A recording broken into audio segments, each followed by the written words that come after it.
Estudios Sociales y Cívica. Séptimo grado.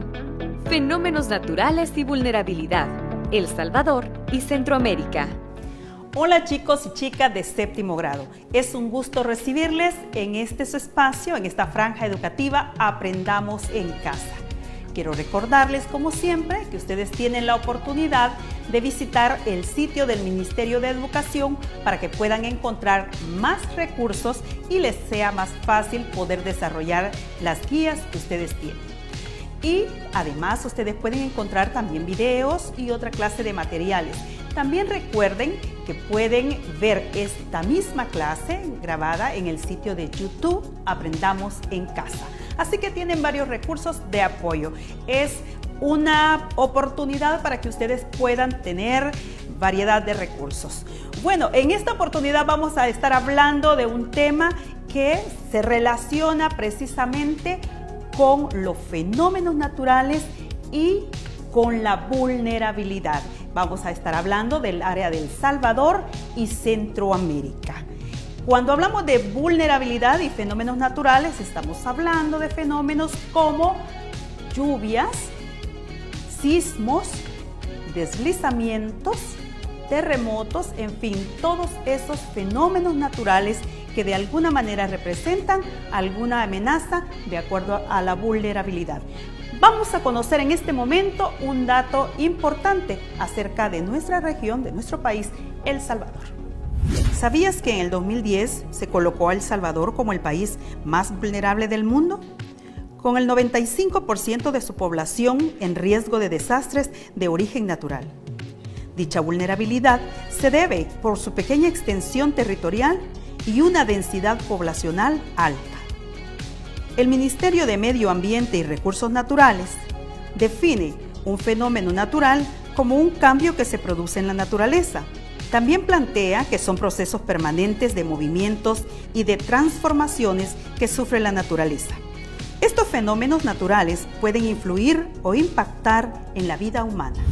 Hemos escuchado que nuestro país, El Salvador, es un país altamente vulnerable. ¿Pero qué significa la palabra vulnerabilidad? Y es exactamente la incapacidad que tienen los países o las regiones ante un fenómeno natural amenazante, o esa capacidad que tienen posteriormente de levantarse o sobreponerse ante un fenómeno ya ocurrido. Entonces, es importante poder tomar acciones y poder gestionar también ante estos riesgos de la naturaleza. Hay algo sumamente importante y hay que aclarar. Los fenómenos naturales no son desastres. El desastre se vuelve cuando aumenta la vulnerabilidad de acuerdo a algunos factores. Por ejemplo, las personas que viven en las planicies tienen mayor grado de vulnerabilidad que las personas que viven en zonas altas.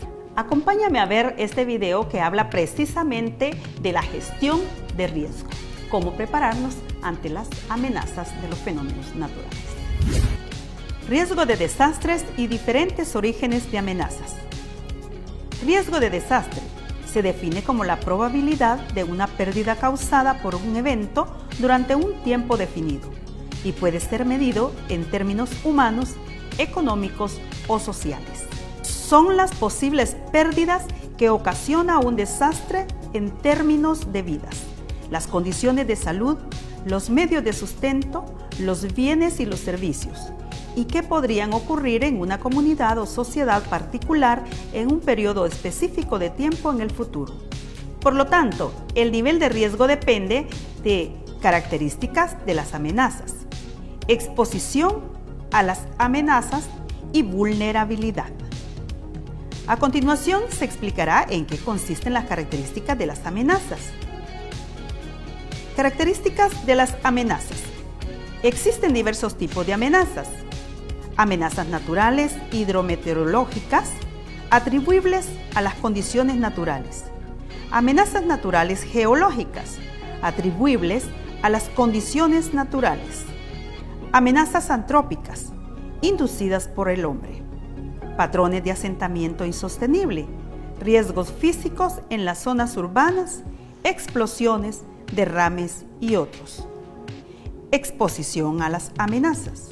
La exposición puede medirse en la población, propiedades, sistemas u otros elementos presentes en las zonas donde existen amenazas y por consiguiente están expuestos a experimentar pérdidas potenciales. Vulnerabilidad es la susceptibilidad de una unidad social, familias, comunidad, sociedad, estructura física o actividad económica de sufrir daños por acción de una amenaza, resultado de los propios procesos de desarrollo no sostenible. Además, la vulnerabilidad es una condición social, producto de los procesos y formas de cambio y transformación de la sociedad. Bueno, ya conocimos lo que son las amenazas y la vulnerabilidad y la importancia de tomar esas medidas preventivas para poder solventar en caso de que ocurra una amenaza por un fenómeno natural. Pero también es importante saber cómo reaccionar a ciertos fenómenos. Por ejemplo, es importante tener un plan familiar de emergencia para poder atender un caso de inundación. Vamos a ver este video que nos muestra cómo poder accionar en estos casos. En este video aprenderás a prepararte y a reaccionar de manera adecuada en caso de inundación.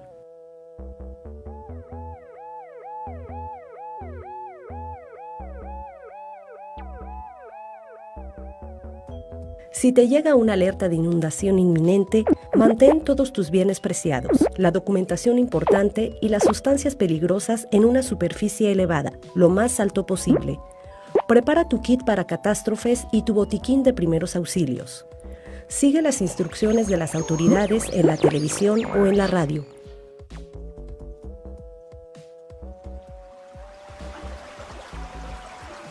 Cuando la inundación se haga inminente, cierra todas las puertas y ventanas. Tapa lo mejor posible todas las aperturas de la parte baja de tu domicilio con trapos y utiliza cinta adhesiva para el contorno de las ventanas. Corta los suministros de gas y electricidad. Sube a un piso superior si lo hubiera. Durante la inundación, escucha la radio para estar al tanto de cómo se desarrolla la situación y seguir los consejos de las autoridades. No salgas a menos que las autoridades te lo indiquen. Si a pesar de todo esto te ves obligado a desplazarte, avisa a tus familiares de que vas a salir y del lugar al que te diriges.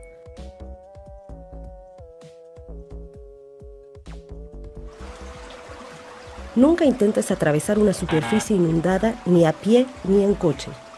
Aléjate de los cables eléctricos que se hayan caído al suelo. No esperes al último minuto para evacuar si se te ordena. Si bebes agua, asegúrate de que sea potable.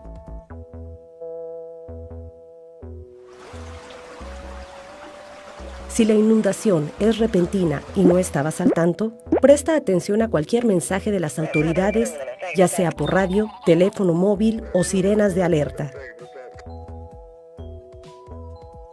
Sube a un punto elevado alejado del agua. Alerta de tu posición si estás aislado. No vayas a buscar a los niños al colegio. Los profesores están entrenados para este tipo de situaciones y cuidarán de ellos. Si te encuentras en el exterior, mantente alejado de cualquier masa de agua.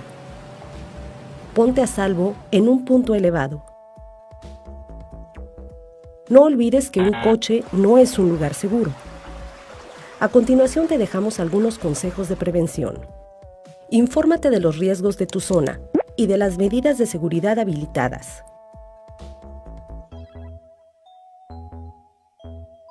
Comprueba que tu vivienda no esté construida en una zona propensa a las inundaciones.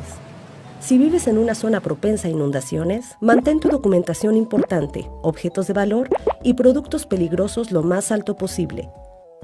Guarda una copia de los documentos importantes en casa de alguien cercano o utiliza servicios de almacenamiento digital. Mantén todos los enchufes en un sitio elevado.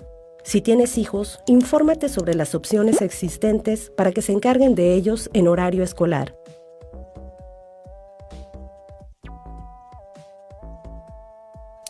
Si tienes una discapacidad, informa a los servicios de rescate.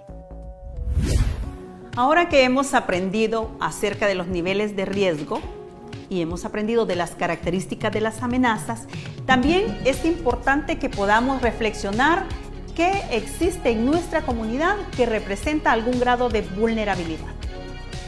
Puede ser que lo que tú estás viendo en este momento, en estas imágenes, te recuerde algunos de esos lugares que representan algún grado de amenaza y vulnerabilidad. Vamos en este momento, en todo lo que tú piensas y descubre cuál es ese lugar, a ver cuál es la importancia de la gestión integral del riesgo. El análisis, comprensión y caracterización del riesgo a desastres en sus componentes de amenaza, vulnerabilidad, permite tener claridad sobre las acciones y decisiones que hay que tomar para reducir el riesgo y, por ende, el impacto de posibles desastres al analizar una amenaza. La caracterización científica de la amenaza es de importancia, sin embargo, se tiene poco control sobre ella, principalmente cuando está desencadenada a un evento intensivo, como puede ser un huracán o un terremoto de gran magnitud. De lo anterior, es importante que para la gestión de riesgos se actúe sobre la vulnerabilidad en sus diferentes ámbitos: físico, social, ambiental, económico, cultural, entre otros, con el fin de garantizar que dentro de la gestión de riesgos sea un aspecto clave que contribuya a la disminución de impactos y de posibles desastres, y de igual forma fortalecer la resiliencia de la población, es decir, su capacidad de recuperarse ante eventos intensivos. No cabe duda que nuestro país también se está preparando para poder afrontar cualquier fenómeno natural y gestionar ese riesgo. Cuando hablamos de riesgos, de amenazas, de fenómenos, estos también al convertirse en desastres se vuelven noticias. Yo te invito a que en este momento podamos ver un video de un medio local que recoge uno de los eventos importantes ocurridos durante el 2001. Quizá tú todavía no habías nacido en ese año, pero todos recordamos el terremoto del 2001. 2001 fue un año oscuro en la historia de El Salvador. 2 sismos causaron la muerte de 1.259 personas. El primero, registrado el 13 de enero, puso al descubierto en 45 segundos la vulnerabilidad de las construcciones en el país. 108.261 viviendas se redujeron a escombros y 1.364.000 salvadoreños quedaron damnificados. 18 años después, la tragedia parece ser cosa del pasado, pero para la Mesa Permanente para la Gestión de Riesgos, un movimiento telúrico de igual proporción a la del 2001 podría ser más mortífero. La falta de planificación y ordenamiento lo convierte en un lugar de alto riesgo, ahora mayor que en el 2001. Por tanto, urge planes de contingencia que minimicen el riesgo y la vulnerabilidad. Por otra parte, la CEPAL estimó las pérdidas económicas en ambos terremotos del 12% del Producto Interno Bruto PIB, las cuales dejaron en evidencia la vulnerabilidad de nuestro territorio. El Gran San Salvador continúa siendo el punto de mayor concentración habitacional. La mesa sostiene que estudios indican que varios edificios, aparte de antiguos, se encuentran dañados, pero esto no es lo único que preocupa. Además, el 88.7% del país se encuentra vulnerable. Según el Ministerio de Medio Ambiente y Recursos Naturales, se contabilizan más de 4.000 sismos anualmente. El peligro está prácticamente a la vuelta de cada esquina. Actualmente hay más de 2.000 edificios con bandera verde y amarilla. Eso es una alta preocupación. Y otras 150 construcciones con bandera roja en diferentes puntos de la capital, muchos de los cuales de estos que tienen bandera roja, siguen siendo utilizados. En el contexto electoral, los miembros de la mesa solicitan a los candidatos a la presidencia que presenten un plan de mitigación de riesgos en el que detallen las acciones que, en caso de emergencia, pondrían en marcha. Actualmente, El Salvador es el único país de la región que no cuenta con una política de gestión integral de riesgos. Es urgente la preparación, rehabilitación y recuperación de la población salvadoreña ante los inminentes desastres naturales, señalaron. Este tema nos ha servido para poder conocer algunas definiciones importantes como son vulnerabilidad, fenómenos naturales, gestión de riesgos, también saber prepararnos ante estas emergencias. No olvides que tienes que identificar en tu comunidad algunos de los elementos que dijimos anteriormente y son identificar algunos lugares que presenten alguna vulnerabilidad o amenaza y saber cómo afrontar esta amenaza en algún fenómeno natural, saber cómo reaccionar ante ella.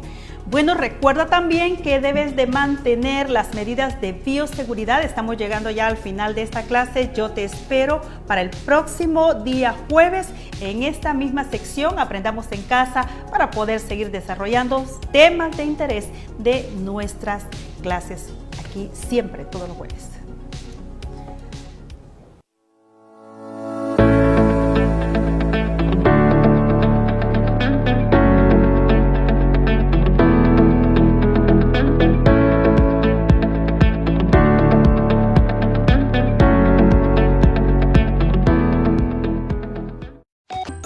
Estudios Sociales y Cívica, 8º grado.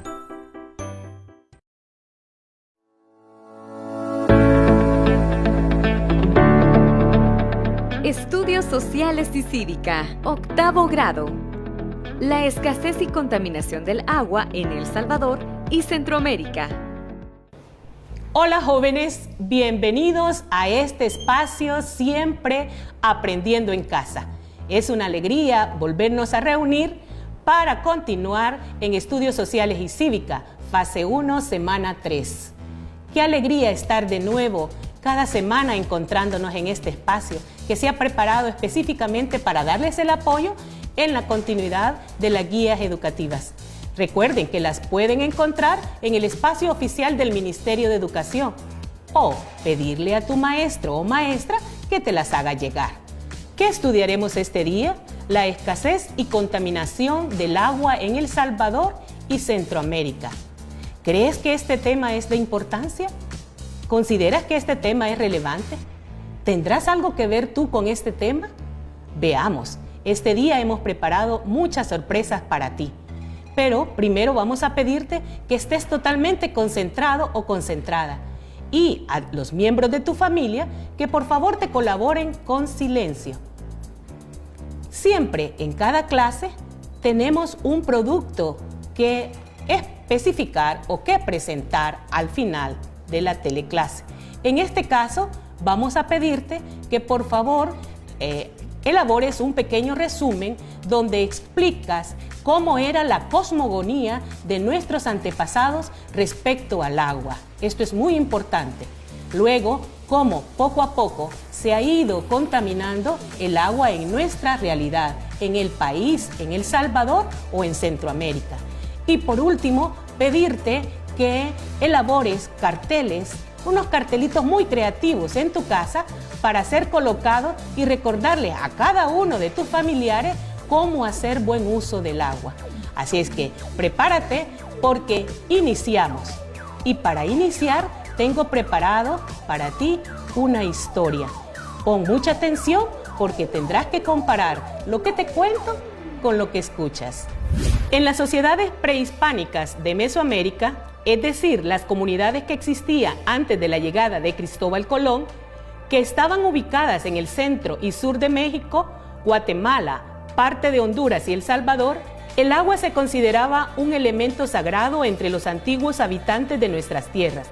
Su sacralidad derivada de la valoración del agua como fuente fundamental de vida. Las manifestaciones de dicha sacralidad se veían en la adoración y culto de dioses, vinculados con el elemento líquido, como Tlaloc, dios de la lluvia, y Chalchutlicue, diosa de las aguas terrestres, tales como ríos, manantiales, lagos, océanos, etc. Existían variedad de rituales comunitarios que se celebraban en las fechas importantes dentro del ciclo agrícola mesoamericano. Como parte o como ejemplo tenemos el 3 de mayo, que hoy conocemos como Día de la Cruz. En dichas celebraciones, que coincidían con los cambios estacionales, los antiguos pedían a sus deidades que les favorecieran con abundantes lluvias para que los cultivos de maíz, frijol, tomate, ayote, chile, cacao y otros pudieran crecer sana y prósperamente, de manera que la abundancia de agua que tenemos en Centroamérica, no solo a través de la época lluviosa, sino también por medio de los reservorios naturales que se encuentran en los cerros y en las montañas, era considerada por nuestros ancestros como un regalo de la divinidad. Así, en coherencia con su cosmovisión del mundo, las culturas mesoamericanas crearon sistemas de abastecimiento de agua en sus asentamientos, que respetaban y cuidaban la preservación del vital líquido, pues eran conscientes del fuerte vínculo que existe entre el agua y la vida.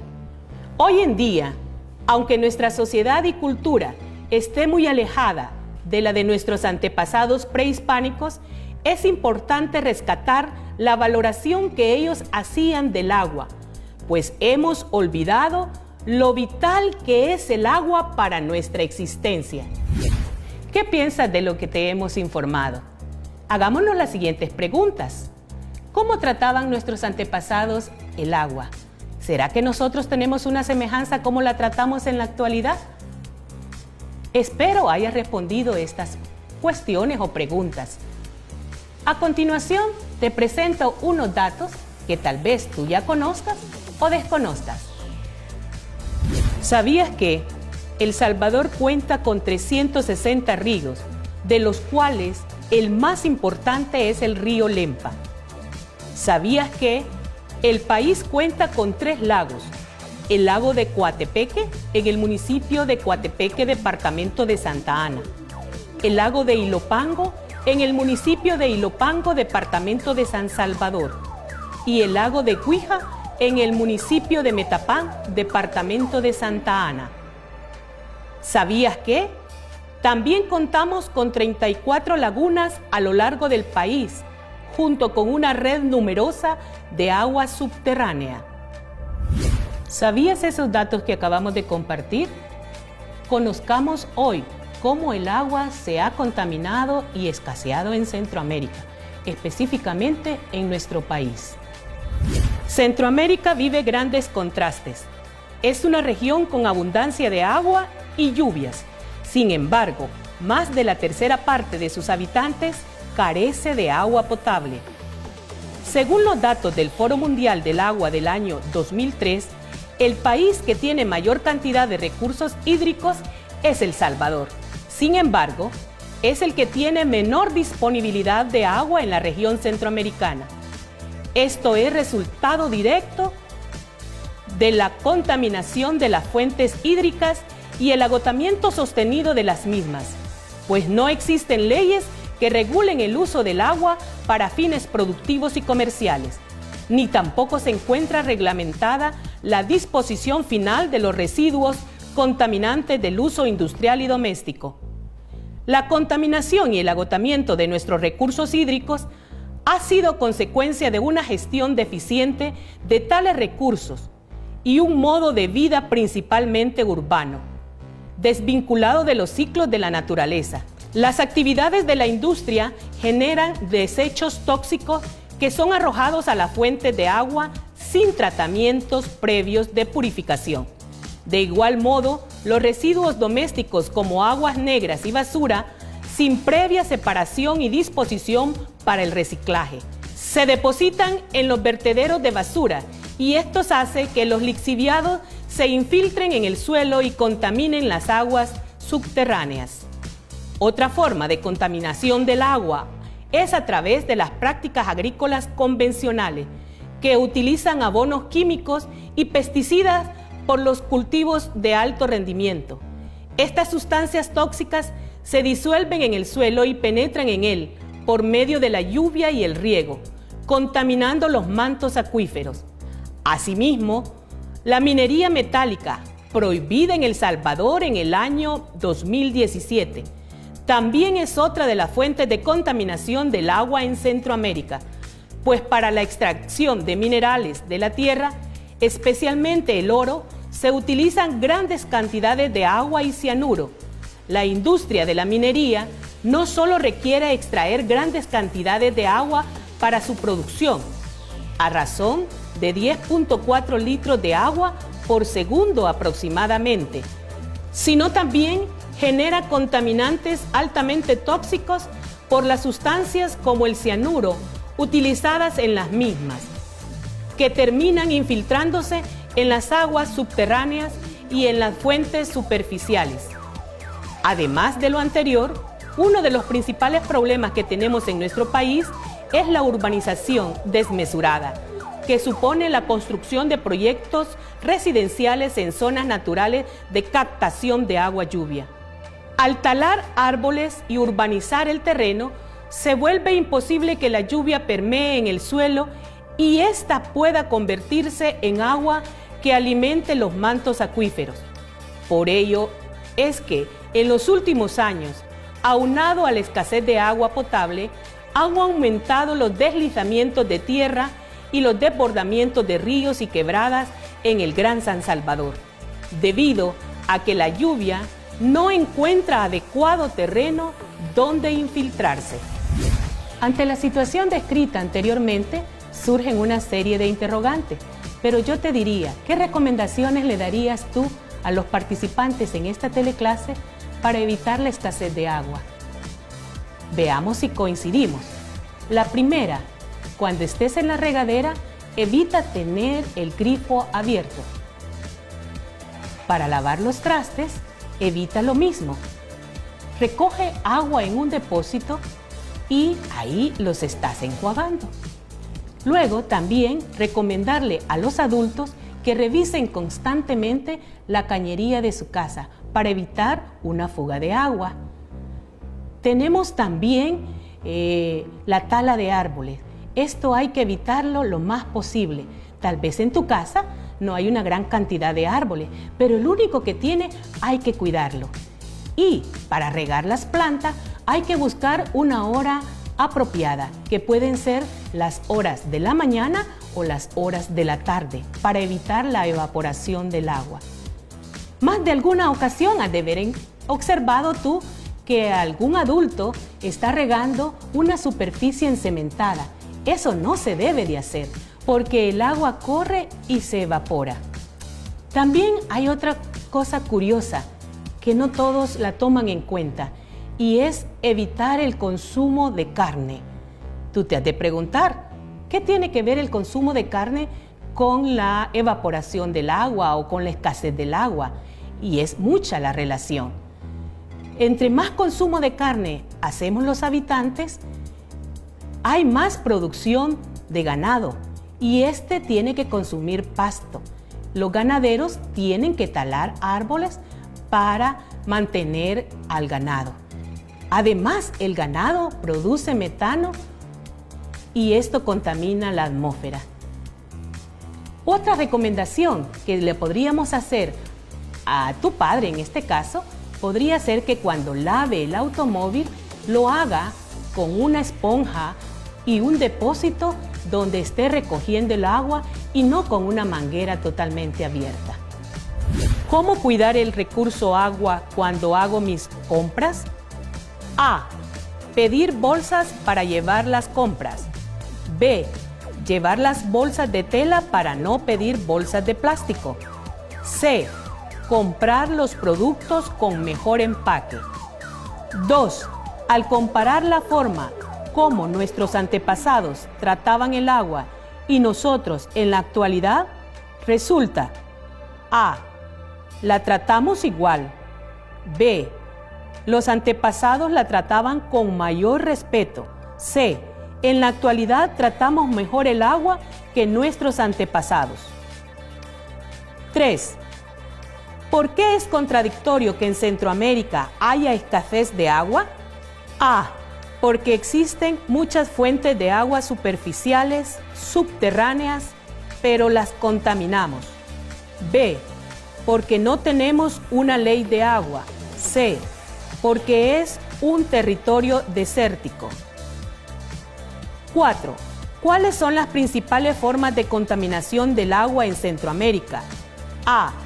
Por la basura que provoca lixiviados. B.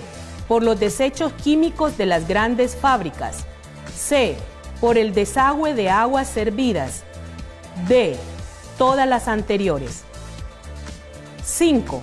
¿Por qué consideras que no se toma en serio este problema del agua? A. Porque los que tienen el poder tienen agua suficiente. B. Porque nos parece que hay agua suficiente y no necesitamos cuidarla. C. Porque no reconocemos que el agua es vida. 6. ¿Cómo crees que se podría solucionar el problema de la contaminación del agua? A. Regulando por medio de una ley de agua. B. Cuidar el agua, cada quien desde su realidad. C. Conservando las zonas verdes y sus mantos acuíferos. D. Todas las anteriores. 7. ¿Quiénes deberían involucrarse en la solución? A. El gobierno. B. La asamblea. C. Toda la población. Al finalizar esta teleclase te queda como tarea hacer los cartelitos para ser ubicados en diferentes puntos de tu casa con el objetivo de conservar el agua. Segundo, mantenerte informada de la aprobación de ley de agua en el país. Y tercero, apoyar cualquier campaña de conservación del agua. Bueno, hemos llegado al final de nuestra teleclase, pero quiero recordarte lo siguiente. Sigue conservando la calidad de agua y las fuentes que la producen. También recordarte las medidas de bioseguridad. Siempre usar la mascarilla al salir de casa, la distancia social y lavarte frecuentemente las manos con agua y jabón. Y si no lo tienes, alcohol gel. Recuerda siempre, mantener siempre alerta. Bueno, y también para la siguiente clase, recordarte estar muy atento y a la expectativa, porque traemos nuevas sorpresas.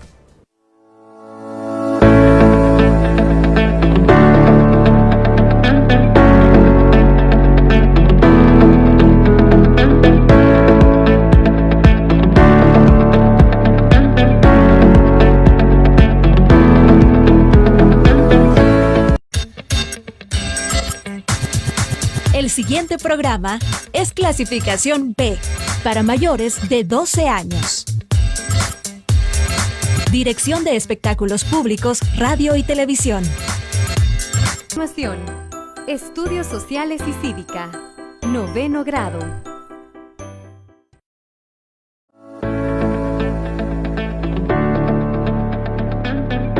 Estudios Sociales y Cívica, 9º grado. Organizaciones, programas y tratados internacionales de protección del medio ambiente. Bienvenidas y bienvenidos a su franja educativa Aprendamos en Casa. ¿Cómo se encuentran? Espero que estén muy bien y que estén desarrollando las guías. En esta oportunidad, la teleclase corresponde a la guía 3, que se denomina Organizaciones, Programas y Tratados Internacionales que protegen el medio ambiente. Iniciemos. ¿Sabías que es hasta la década de los años 1970 cuando existe una verdadera preocupación de los daños que se están sucediendo al medio ambiente debido a que ya han ocurrido tragedias y han ocurrido fenómenos que han hecho mucho daño al medio ambiente? Es así como las personas de muchos países se reúnen preocupados y se concreta en una convención, en esta primera convención que se llama Estocolmo 1972. Recibe su nombre precisamente porque se desarrolla en Estocolmo, Suecia. ¿Por qué marca un hito importante en la historia esta convención? Precisamente porque es ahí cuando nace ONU Ambiente. Esta es una organización, es el programa de las Naciones Unidas de Protección al Medio Ambiente que inicia y prevalece hasta nuestros días y por eso es muy importante. Acompáñame a conocer más sobre este programa en la siguiente nota. El Programa de las Naciones Unidas para el Medio Ambiente PNUMA es el principal programa de las Naciones Unidas para tratar temas relacionados con el medio ambiente. Actúa como catalizador, educador, facilitador y promueve el uso racional y el desarrollo sostenible del medio ambiente a nivel mundial. El programa fue creado en 1972. Algunas de las funciones que tiene son: A. Evaluar y determinar el estado del medio ambiente mundial. B. Determinar qué cuestiones del medio ambiente requieren una cooperación internacional. C. Proporcionar asistencia para formular una legislación ambiental internacional. D. Promover conocimientos científicos e información sobre el tema ambiental. Y E. Promover informes regionales y nacionales sobre el estado del medio ambiente. Hagamos énfasis en el término desarrollo sostenible. Este término inicia en los años de 1987, precisamente a la luz de un informe denominado Informe Brundtland. Este informe es de carácter socioeconómico y recibe su nombre precisamente porque la ministra de Noruega se llamaba así por esa época. Este informe hace énfasis en que el desarrollo sostenible tiene 3 pilares y los explica. El primer pilar es el ambiental, el segundo el económico y un tercer pilar social. Te voy a explicar este término a la luz de un ejemplo. La construcción de una presa hidroeléctrica. Analicemos este caso. Para la construcción, con este modelo, con este enfoque de desarrollo sostenible, tiene que analizarse desde los 3 ámbitos. No solo el ambiental, que tradicionalmente se hacía, analizando el impacto en el agua, el suelo y el aire, sino que también analizando el término económico, es decir, si en esa localidad donde se va a construir la presa va a existir una mejora en la economía, si se van a generar empleos, por ejemplo, si va a ser afectado de manera positiva. Y en cuanto a lo social, además, porque tiene que ver cómo se afectan o se mantiene la cosmovisión de esa comunidad, sus maneras de relacionarse. Así se explica entonces que las decisiones o permisos para estos proyectos de construcción, en este ejemplo, tienen que ser analizados desde esos 3 pilares. En términos más sencillos, hablar del desarrollo sostenible implica que hagamos buen uso de nuestros recursos naturales en las generaciones actuales y que se pueda sostener, es decir, que no se comprometan los recursos y que nuestras generaciones futuras puedan tener acceso a ellos, aún a esos recursos, ¿verdad? Si continuamos entonces, avancemos a analizar en profundidad un poco la Convención de Estocolmo, específicamente en el principio 21, porque la convención se establecieron 26 principios, pero vamos a analizar el 21 porque tiene un particular interés. Veámoslo. La Declaración de Estocolmo plantea constituir un medio práctico de fomentar y proporcionar directrices para proteger y mejorar el medio humano y corregir e impedir el menoscabo de dicho medio. Se plantea ejercer moderadamente la utilización de los recursos naturales para que sean compatibles con la capacidad planetaria en beneficio de las generaciones actuales y las futuras. En el principio 21 de esta declaración se advierte que los estados tienen el derecho soberano de explotar sus propios recursos con aplicación de su propia política ambiental y la obligación de asegurarse de que estas actividades que se llevan a cabo dentro de su jurisdicción o bajo su control no perjudiquen al medio ambiente de otros estados o de zonas situadas fuera de toda jurisdicción nacional. Posteriormente, en la Declaración de Río de 1992, retoma la Declaración de Estocolmo, teniendo como hilo conductor el desarrollo sostenible. Asimismo, se advierte que el mejor modo de tratar las cuestiones ambientales es con la participación de todos los ciudadanos interesados, en el nivel que corresponda, y propone que se brinde información y se abran espacios de participación pública en la adopción de decisiones y de justicia ambiental, apuntalando el derecho al acceso a la información, participación pública y acceso a la justicia ambiental. Adicionalmente, considera el papel fundamental que cumplen las poblaciones indígenas y sus comunidades, así como otras comunidades locales, para incidir en el ordenamiento ambiental y en el desarrollo, considerando sus conocimientos y sus prácticas. Interesante, todos los compromisos asumidos en las convenciones. Te invito ahora a que hagas un análisis y que puedas ponerlos en práctica.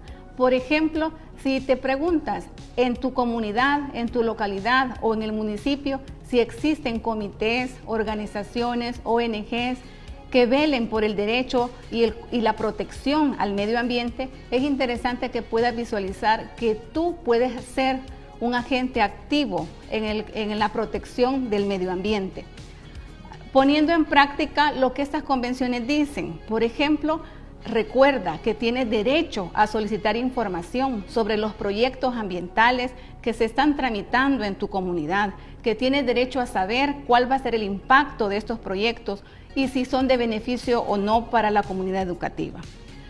En estas convenciones también es importante decir que surgen protocolos. Los protocolos son como los paso a paso que garantizan que se cumplan los acuerdos de cada convención. Vamos a hablar de uno de ellos, el Protocolo de Kioto, 1997. Si bien es cierto, este protocolo se firmó en 1997, entró en vigor hasta el 2005. ¿Qué establece este protocolo? Hace énfasis a los países desarrollados para que puedan disminuir la emisión de gases con efecto invernadero, del que conocemos como CO2. En ese sentido, este protocolo implica a estos países que se comprometan. Sin embargo, como es normal, en estos protocolos no todos los países están de acuerdo en firmar. Por ejemplo, en este caso, el protocolo de Kioto, hay países que no firmaron, entre ellos Australia, China y Estados Unidos. Si te fijas y avanzamos en el tiempo, después de este protocolo que implica la participación incluso de la comunidad, aparece en el 2002 la Convención de Johannesburgo. Esta convención también es importante porque aparte de hablar del desarrollo sostenible, implica otros conceptos, como por ejemplo el concepto de pobreza, el concepto de desarrollo humano, ya no solo de desarrollo sostenible, sino que también el concepto de desarrollo humano tiene unas implicaciones para la vida digna. Te invito a que continuemos y podamos hablar del siguiente que está vigente aún y que se denomina el Acuerdo de París. Veámoslo. El Acuerdo de París 2015 es un documento vinculante y universal que sustituye y actualiza el Protocolo de Kioto, incorporando a las 195 naciones del globo a revisar las emisiones y contribuciones nacionales bajo el principio de responsabilidades comunes, pero diferenciadas, y de capacidades de cada nación en función de sus circunstancias, con la finalidad de que el aumento en la temperatura promedio no supere los 2 grados centígrados o incluso que no supere los 1.5 grados centígrados sobre los niveles preindustriales, reconociendo que el cambio climático es el problema más serio que enfrenta la humanidad. Este acuerdo es el único mecanismo multilateral que brinda una ruta posible para estabilizar la concentración de gases de efecto invernadero en la atmósfera que agravan el cambio climático. En este acuerdo se reconoce que para adoptar medidas que enfrenten el cambio climático se deben respetar en cada país los derechos humanos, el derecho a la salud, los derechos de los pueblos indígenas, las comunidades locales, los migrantes, las niñas y los niños, las personas con discapacidad y personas en situación vulnerable, el derecho al desarrollo, la igualdad de género y el empoderamiento de la mujer, así como la equidad intergeneracional.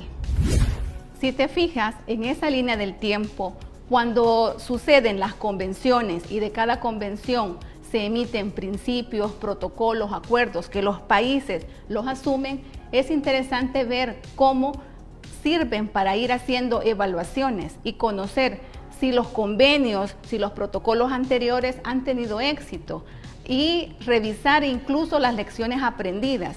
Es así como para el 2002, por ejemplo, producto de esa evaluación, surgen los Objetivos del Milenio, conocidos como ODM. Estos también se ponen en marcha, tienen un desarrollo, pero también se ve la necesidad de mejorar el trabajo que se hace para la protección del medio ambiente con objetivos más claros, con metas e indicadores que puedan cuantificarse.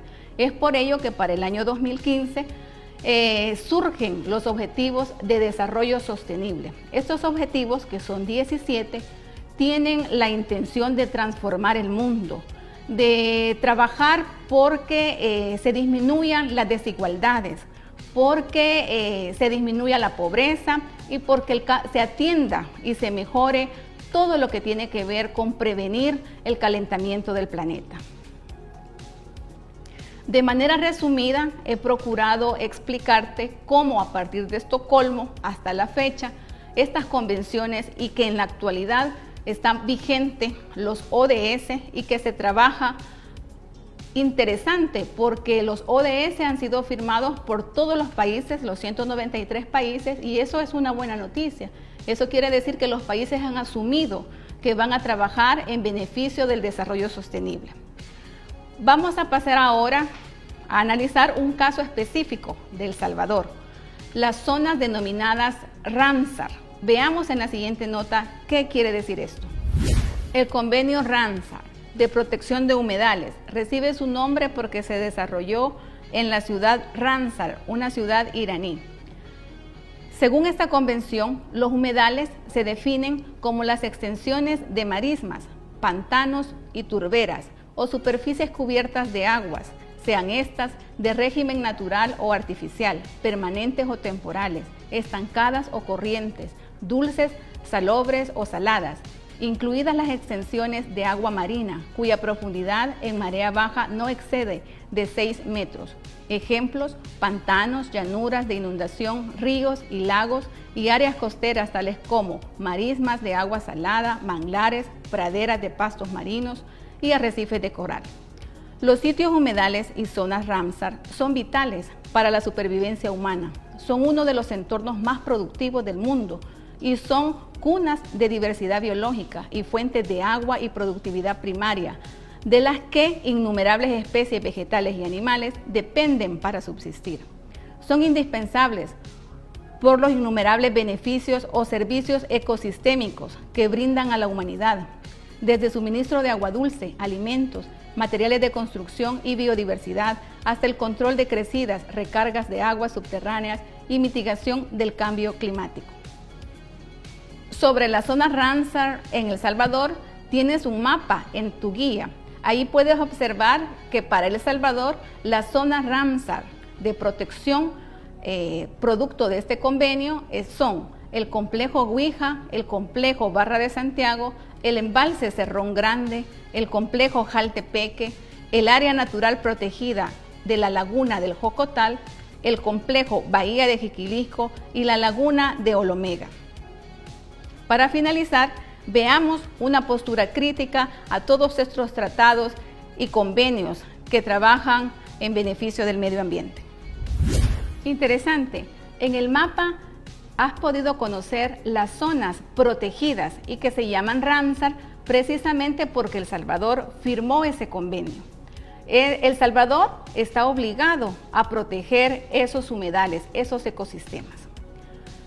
De esta manera, hemos procurado desarrollar este contenido y visualizar que todos estos convenios, tratados, protocolos, a pesar de que los países convergen y dicen que los van a cumplir y que los firman, estos tratados siempre tienen limitantes. Los movimientos sociales que velan porque se cumplan son críticos ante ellos y, por ejemplo, mencionan que mientras los países en desarrollo no asuman con responsabilidad, seguirán contaminando con gases de efecto invernadero y atentando contra la vida del planeta. Es por eso que te invitamos a que tú también hagas parte de este escenario y de estas acciones de protección al medio ambiente, ya sea a nivel local, porque los países, los organismos tendrán que hacer sus compromisos a nivel mundial y a nivel regional. Todos somos parte de cuidar el medio ambiente. En la medida que lo cuidamos, también cuidamos nuestra vida y aseguramos los recursos para las generaciones futuras. Es así como llegamos al cierre de la clase de ahora. Te invito a que sigas las medidas de bioseguridad y que sigas desarrollando las tareas de tus guías y enviándoselas a tu maestro. Esto ha sido todo por hoy. Nos vemos en la próxima clase. Hasta pronto.